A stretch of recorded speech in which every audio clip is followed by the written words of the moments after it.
Hello, everybody. I'm back again.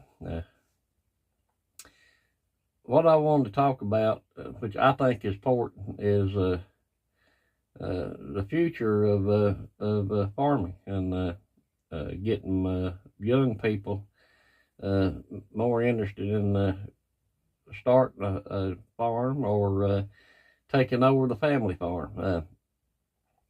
Social media. The rise of social media has done a lot, I think, to sort of help interest people back into farming, back to the land.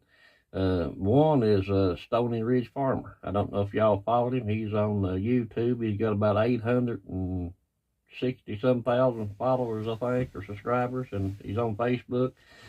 But I have watched him from the start. I'll give you a little background on Josh. He come out of the Air Force. He went back to college and become a nurse.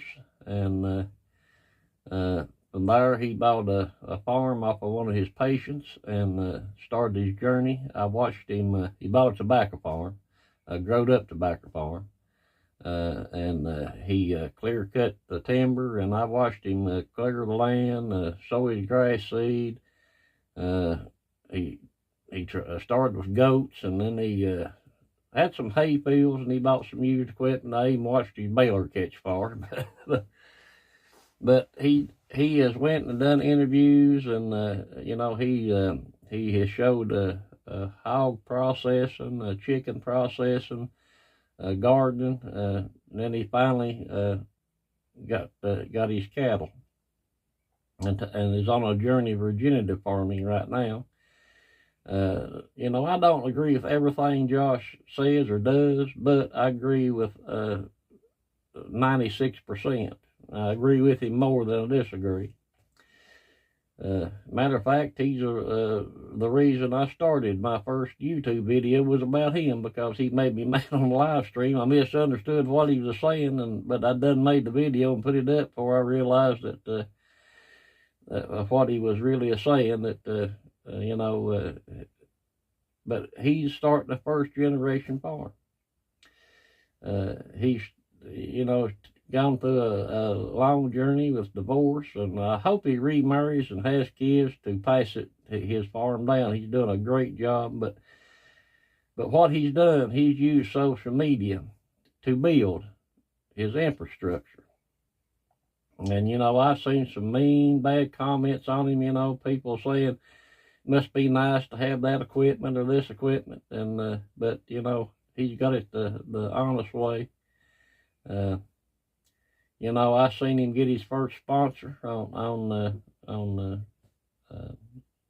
social media, and watched him grow, and he stays true to his values and to the land. And we need more of that, and how people like him with big followers can influence younger people, even older people, to come back to the farm.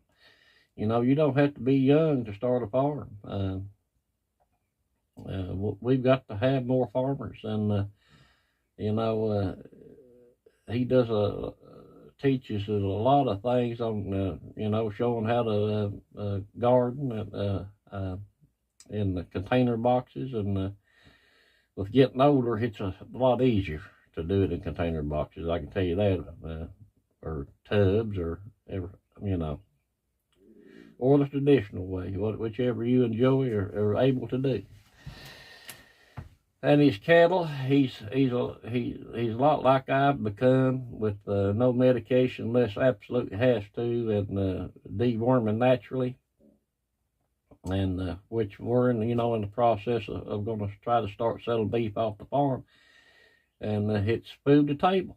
And if you ain't followed him, I would suggest you put your kids or grandkids and follow him, because he teaches a lot, or tries to. People sometimes give him a hard time on there, but people, he does probably 8, 10, 12 hours to do a video to put up a 15-minute or maybe a 25-minute content with. And as more I've done this YouTube stuff and talked to other YouTubers, the hours that is put into this with plus the editing, you know, I never did take interest in this computer. I was stuck in a tractor field and had just started using the computer last year, and barely know which end to turn on, which end to turn off. And of course, my editing ain't that, it lacks quite a bit. Sometimes I just give up and just throw whatever up. It don't. I mean, but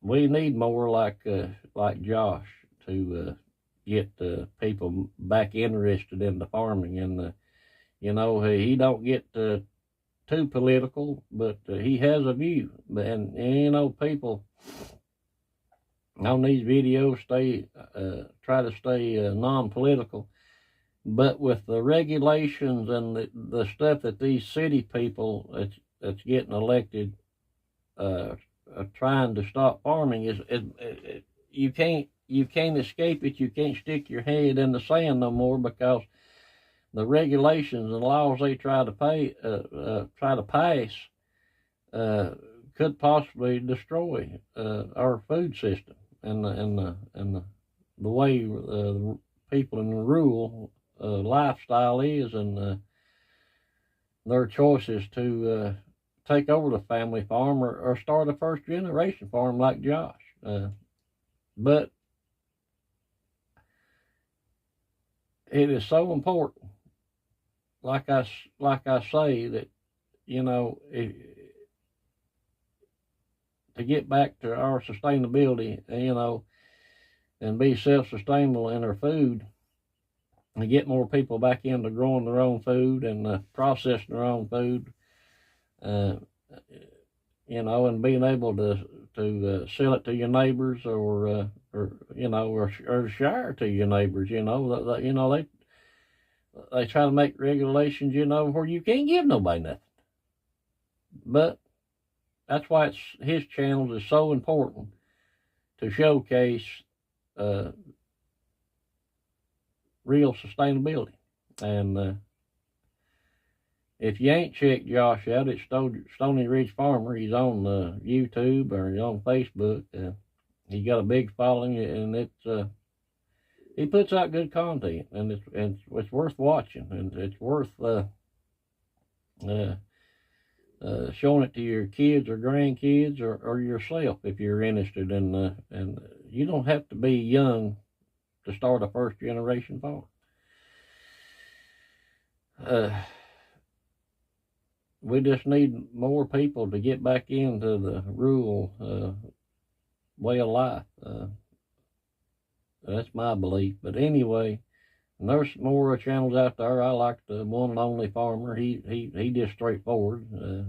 He's out in New Jersey.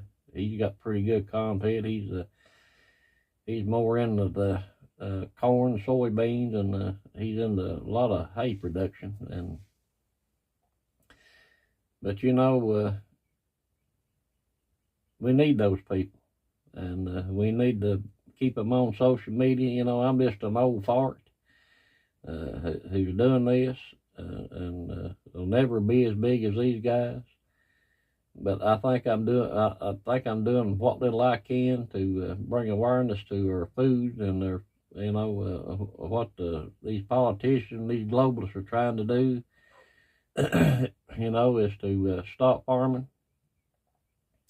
in America. Well, all the world, that fact.